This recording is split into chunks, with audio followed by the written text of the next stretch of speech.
Fala pessoal, Prof. Renan aqui, trazendo para vocês mais uma revisão de pré-prova para certificação CPA. Eu selecionei algumas questões para a gente resolver durante esse vídeo, né? Eu vou comentar aqui cada alternativa e, mais importante, eu vou fazer uma revisão dos assuntos que estão sendo cobrados nessa questão para ver se vocês estão assimilando aquilo que realmente é importante para a prova de vocês.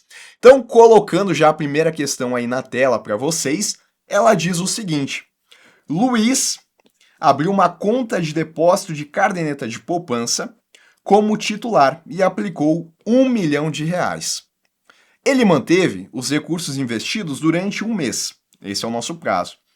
Na data de aniversário da aplicação, a taxa referencial ATR ela foi de 0,1715% ao mês. A taxa Selic apurada no período foi de 11,25% ao ano. Se a gente for trazer ao mês, né, uma taxa mensalizada de 0,935%. Esse é o contexto, né? Lembrando que as questões da Ambima agora, elas são contextualizadas, elas trazem um contexto e abaixo a gente tem o enunciado, né, a pergunta de fato da questão. E todas as questões desse vídeo já estão de acordo aí com o novo formato da Ambima. Então vamos lá. Considerando a legislação vigente sobre a remuneração da caderneta de poupança, o saldo da conta de Luiz na data de aniversário, um mês, né, depois que ele fez a aplicação, vai ser de quanto? Tá? Lembrando que eu recomendo que vocês pausem o vídeo, tentem resolver sozinhos e aí coloquem minha correção. O legal dessa questão aqui é que ela cobra dois conhecimentos em uma única questão. Primeiro, a gente tem que saber qual que é a regra atual em relação à remuneração da caderneta de poupança. E a gente tem dois cenários possíveis, tá? O primeiro cenário é quando a meta da taxa Selic estiver maior que 8,5%, maior só, né? Não maior ou igual, só maior. 8,5% ao ano. Esse é um cenário. E o cenário 2 é quando a meta da taxa Selic estiver abaixo ou igual a 8,5% ao ano. No primeiro cenário, qual que vai ser a remuneração da poupança? Vai ser de taxa referencial, essa que o exercício forneceu para a gente, nesse caso, tá? Mais 0,5% ao mês. Fixo, tá? Então, se a taxa Selic estiver 8,51%, 0,5% ao mês. Se a taxa Selic estiver em 15%, 0,5% ao mês, né? O que vai mudar aqui vai ser a taxa referencial, que ela vai mudando no período. Bom, o primeiro cenário é esse. Segundo cenário é quando a gente tiver a meta da taxa Selic menor ou igual a 8,5%, a regra aqui vai ser taxa referencial mais 70% da Selic. Então, se a Selic ela tiver 3% ao ano, vai ser 70% de 3% ao ano, mais a taxa referencial, tá certo? Então, essa é a regra atual em relação à remuneração da poupança, e isso daqui vocês têm que saber, né? Tem que estar na ponta da língua, porque qualquer questão sobre a caderneta de poupança, ela vai cobrar esse conhecimento aqui de vocês, né? É difícil perguntar outra coisa da poupança sem que seja isso. Bom, dito isso, né? Agora a gente vê que, no nosso contexto, a taxa Selic apurada no período foi de 11,25%. Assim, né, essa questão é da Ambima. Para estar 100% correto, ele deveria falar a meta da taxa Selic, né, que ele falou a Selic over, que é a Selic propriamente dita. Tudo bem, a gente vai considerar porque não tem outra informação aqui no exercício e porque também a taxa Selic ela anda muito próximo da meta que foi definida pelo Copom. Então, é de se esperar que a meta também esteja nesse patamar aqui. Dito isso, então, a gente vai se enquadrar nesse primeiro cenário aqui, tá? Onde a Selic ela está mais do que 8,5% ao ano. E nesse caso, então vai valer essa remuneração. Agora, o segundo conhecimento que essa questão cobra é fazer o cálculo, porque a gente teve uma aplicação aqui. Foi aplicado o valor de R$ 1 milhão durante o período de um mês. E a gente quer saber quanto que isso virou. Considerando que durante esse tempo aqui, a gente teve essa regra de remuneração. Coloca um asterisco, que aqui a gente coloca mais e mais, só que na hora de fazer o cálculo, a gente não pode trabalhar com mais ou menos envolvendo percentual, tá? Porque a gente trabalha com juros compostos. E aí, para a gente resolver esse cálculo aqui, né, eu vou usar aqui HP12C, eu vou colocar na tela para vocês, né, para a gente fazer o cálculo. Lembrando que agora as questões da nova certificação CPA, elas trazem cálculos financeiros, tá? Então é importante que vocês saibam calcular utilizando principalmente HP12C, que é o software que é disponibilizado lá no dia que vocês estiverem realizando a prova. Link na descrição do meu curso, tá? Onde cada cálculo financeiro eu mostro o passo a passo de como é que se resolve na HP12C. Aqui eu não vou explicar, tá, detalhadamente, porque já tem ali nas aulas, né, para que vocês vejam. Então aqui eu só vou passar pelo cálculo. Como é que a gente vai fazer? Eu vou pegar o 1 milhão de reais, tá? Que é o valor que foi aplicado, e eu vou adicionar aqui os percentuais, né? Começando aqui com a taxa referencial, tá? Eu vou dar o Enter aqui, vou colocar a taxa, que é 1 ponto, isso somando 1, né? A taxa percentual aqui, a gente vai trabalhar com o fator de acréscimo. De novo, né? Esse assunto aqui é matemática financeira. Vocês têm que entender como é que é feito o cálculo para chegar na resposta. A forma como eu passo para os meus alunos é essa. Basicamente, então, eu faço 1 mais a taxa unitária. Nesse caso aqui, tá? A taxa unitária é 0,1715 dividido por 100. Então, vai ficar 1,001715. Isso eu multiplico, tá? Porque eu não posso trabalhar com mais. E vou multiplicar aqui também com 1 mais 0,5 dividido por 100. Tá? Então, vai ficar 1,005 vezes. E esse é o resultado final, que é o saldo depois do período ali de um mês. Vai ser, deixa eu colocar aqui em outra cor, vai ser o valor de 1.006.723 com, arredondando, 58. Gabarito a gente vai encontrar aqui na letra B, tá? Então, lembrando, na prova de vocês, vocês vão ter o software da HP12C, né? Por isso que eu não expliquei ali como é que eu fiz o passo a passo. Mas no meu curso aí, para quem tem as aulas, né? Tem certinho como é que se faz o cálculo para qualquer tipo de questão que apareça na certificação CPA. Tanto em vídeo, como eu mostrei aqui para vocês, como também na apostila, o passo a passo ali detalhado. Perfeito? Então, para a gente finalizar essa questão, primeiro a gente descobriu aqui qual que é a regra da remuneração da poupança, nesse caso vai se enquadrar nesse primeiro cenário, e depois a gente calculou qual que foi o saldo final, né, considerando esse período de um mês aqui, onde o valor ficou aplicado. Uma coisa importante também em relação à caderneta de poupança, para fechar a nossa revisão, é de que para o valor ele gerar algum retorno financeiro, ele tem que ficar aplicado por exatamente um mês, ele tem que completar a data de aniversário. Se fosse antes da data de aniversário, não geraria retorno financeiro nenhum. Tá? Sempre só vai gerar retorno financeiro a cada data de aniversário, que compreende esse período aí de um mês depois da aplicação original. Perfeito? Então, primeira questão aí, gabarito na letra B. Próxima. Uma instituição financeira estruturou um produto para captar recursos no mercado com base em critérios ESG. Nesse produto, os recursos não são vinculados a projetos específicos, mas o custo da dívida varia conforme o cumprimento de metas previamente estabelecidas relacionadas à sustentabilidade da empresa emissora, tá?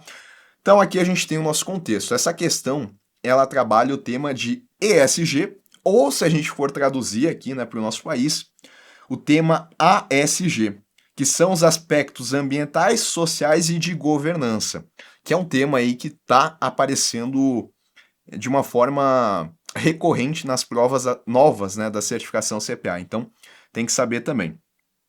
Dito isso, tá? O que a gente quer nesse enunciado? Um investidor, ao analisar as características desse instrumento aqui que está no contexto da questão, ele conclui corretamente que se trata de um Green Bond, Social Bond, Sustainability Linked Bond ou um título de transição.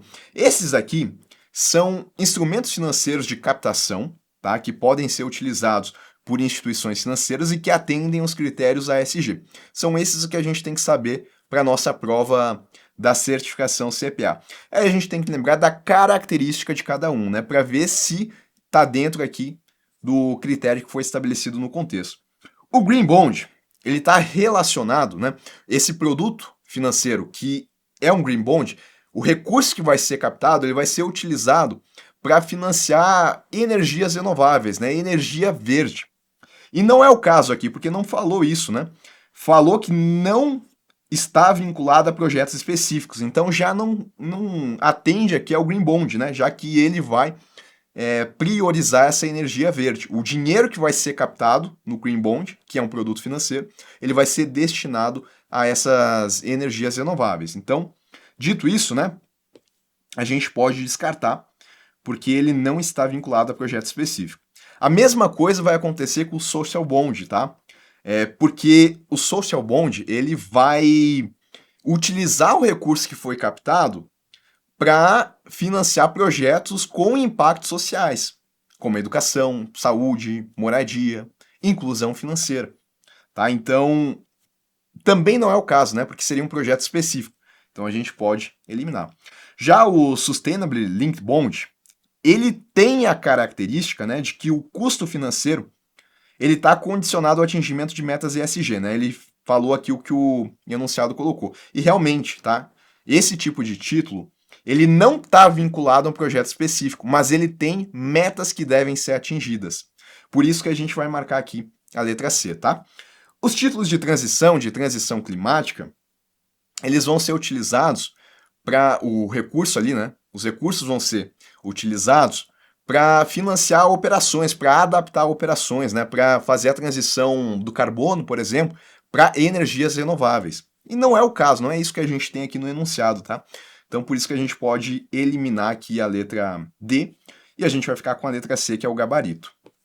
Cuidado com esse assunto, tá? Porque ele está aparecendo aí nas novas provas. Durante um período de desaceleração econômica, o governo decide aumentar investimentos em infraestrutura e ampliar programas sociais, sem elevar a carga tributária no curto prazo. O investidor, ele analisa os possíveis efeitos dessa decisão sobre a economia. Esse é o nosso contexto, tá? Considerando os objetivos e instrumentos da política fiscal, é mais adequado afirmar que essa medida. Qual medida que a gente está falando aqui? A gente está falando da medida do governo de aumentar investimentos em infraestrutura e ampliar programas sociais. Essa é uma medida política, tá? Porque é o governo que vai tomar essa medida, sem elevar a carga tributária no curto prazo. Por que ela é uma medida fiscal? Porque tem a ver ali com os gastos do governo, né? Porque é o governo que está gastando ao aumentar os investimentos em infraestrutura. É o governo que está aumentando seus gastos ao ampliar programas sociais. E aí essa política fiscal, ela é contracionista ou expansionista? Basicamente é isso que a gente tem que saber, tá? Ela é uma política expansionista quando ela aumentar os gastos do governo ou então reduzir a carga tributária, porque isso vai fazer com que sobre mais renda para as pessoas, né? Que a gente tenha isso gerando mais empregos, maior consumo, um aumento no crescimento econômico. É uma política fiscal expansionista, tá? E ela é contracionista quando é o contrário, quando sobra menos dinheiro para as pessoas. Então, se eu aumento, por exemplo, a carga tributária, sobra menos dinheiro para as pessoas. E isso faz com que o consumo seja menor, que as empresas contratem menos, que a produtividade seja menor e que a gente tenha um menor crescimento econômico. O que a gente teve aqui, então, foi o aumento nos gastos, né? E isso é uma medida expansionista. Em relação à carga tributária, a gente não teve alteração. Então, nesse ponto aqui, não foi nem contracionista nem expansionista, né? Não teve efeito. Se tivesse aumentado a carga tributária, aí essa medida aqui, ela seria contracionista. Se tivesse diminuído a carga tributária, aí ela também seria uma medida expansionista, né? Mas como não fez nenhum nem outro, a gente considera só esse aumento aqui nos gastos. E aí a gente está falando de uma política fiscal que ela é expansionista. Então, representa uma política fiscal contracionista? Não, né? Porque justamente é o contrário disso. Com foco na redução da inflação? Não, né? Geralmente a contracionista, ela tem esse foco em controle da inflação. Mas não é o caso aqui no nosso exemplo, porque não é contracionista. Caracteriza uma política fiscal expansionista que busca estimular a atividade econômica por meio do aumento de gastos. Vai estimular a atividade econômica? Vai, né? Porque está aumentando investimentos em infraestrutura. Então vou ter as empresas desse setor tendo mais renda, contratando mais pessoas, tendo ali mais produtividade, aumentando o crescimento econômico. E, por outro lado, ao aumentar os programas sociais, isso vai fazer com que a população que está se beneficiando desses programas sociais também tenha mais renda, isso vai gerar mais consumo, isso vai fazer com que as empresas precisem produzir mais e também vai aumentar a produtividade, vai aumentar o crescimento econômico, tá? E pode sim levar a um efeito inflacionário, tá? Isso pode acontecer por conta desse aumento no consumo. Mas a gente nem entrou no mérito aqui na questão, né? Então tá correto a letra B. Não pode ser considerado política fiscal, pois não envolve alteração na tributação. De fato, não tem alteração na tributação. Mas aumento nos gastos ou redução nos gastos, isso também caracteriza uma política fiscal. Então por isso que eu desconsidero a letra C. Tem como principal objetivo reduzir a dívida pública por meio da diminuição dos gastos. E está incorreto, porque a tendência aqui é o aumento na dívida pública, né? Porque o governo está gastando mais. E ele não aumentou a sua forma de arrecadação.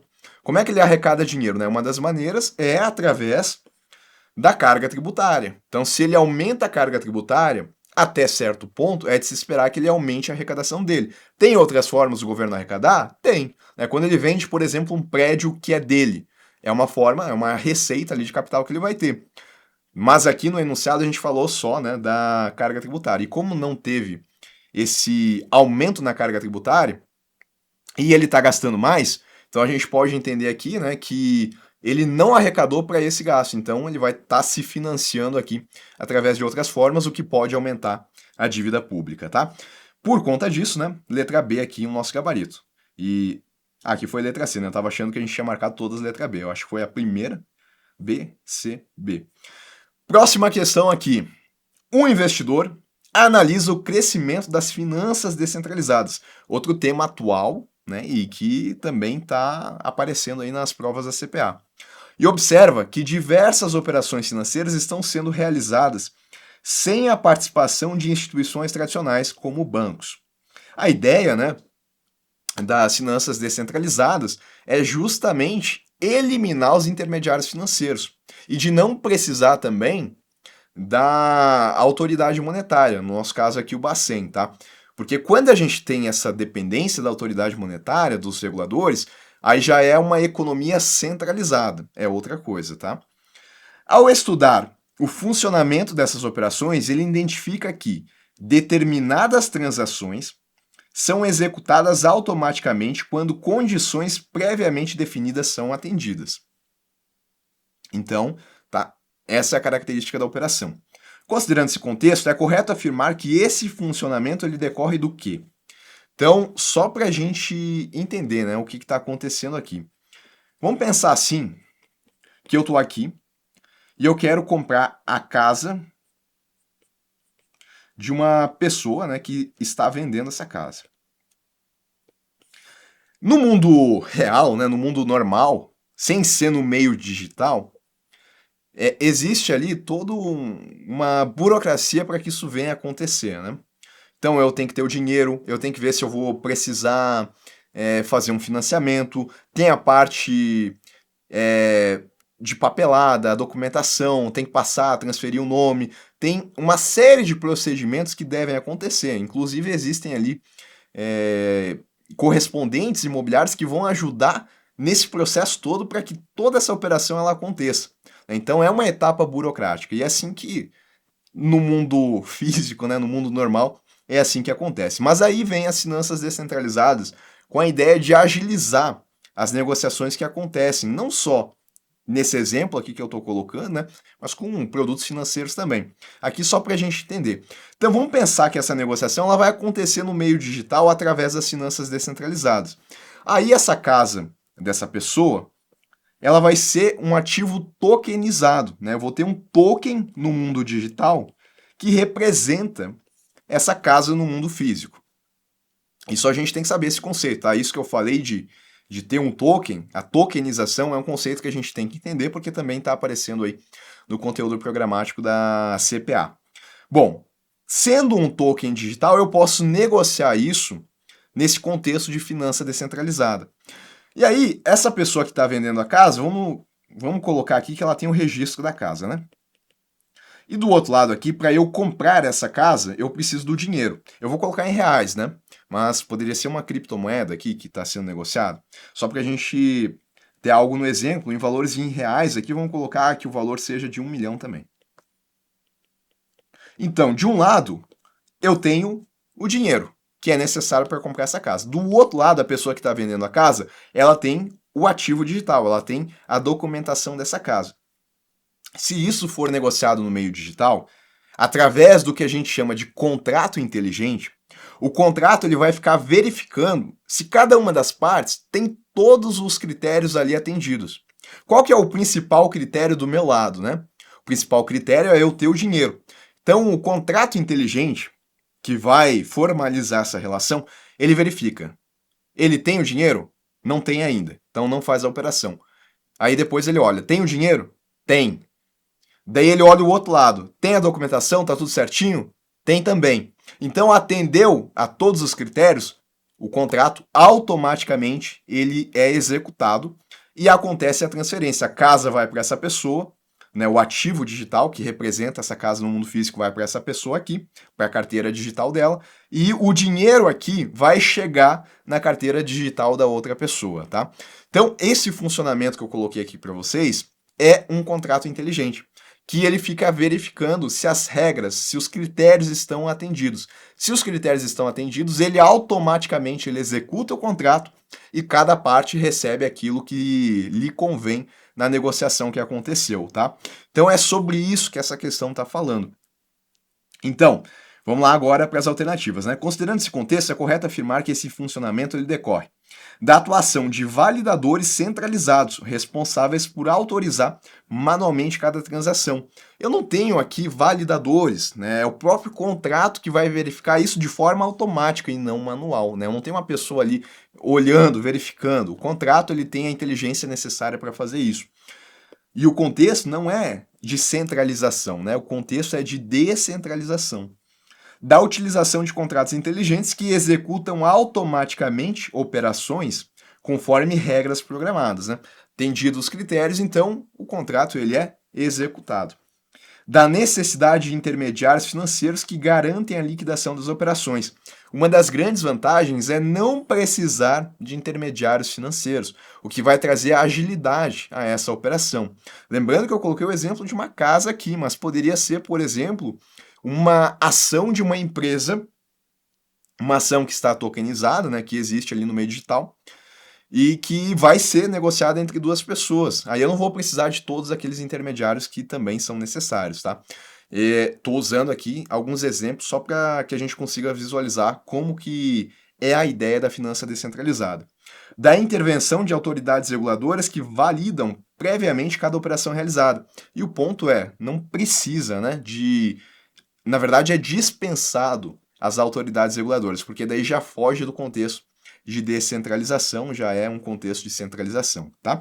Pessoal, foram essas as questões que eu selecionei aqui para o vídeo de hoje, tá? Espero que vocês tenham acertado.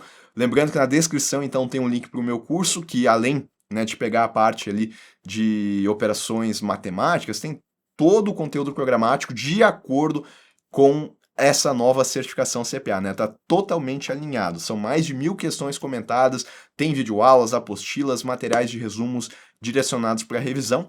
Também abaixo aí eu vou deixar o link para o meu pacote de flashcards no Anki para a certificação CPA, né? Que é uma forma de revisar estrategicamente depois que vocês aí já estiverem com todo o conteúdo em mãos. Eu vou indo nessa, um abraço a todos e até um próximo vídeo.